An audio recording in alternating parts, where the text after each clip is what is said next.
আম্মা গো কত মিষ্টি, কিন্তু মা ডাকের মতো মিষ্টি জগতে মিলে না। ওগো মা জননী, জান্নাতের ভিতরে তোমাকে নিয়ে যাব, দুনিয়ার জমিনে তোমাকে আম্মা ডাকে আমার তৃপ্তি মিটে নাই। আম্মা বলে ডাকতে তোমাকে পারি নাই। মা গো এবার চলো গো, তোমাকে নিয়ে জান্নাতে ঢুকবো গো।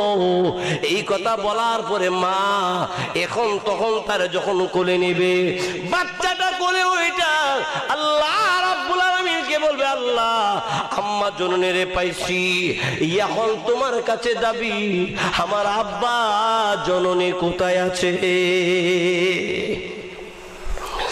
আল্লাহ রাব্বুল আলামিন আব্বা দুখিলিকে ওই সন্তানের কাছে দাঁড় করাইয়া দিবে।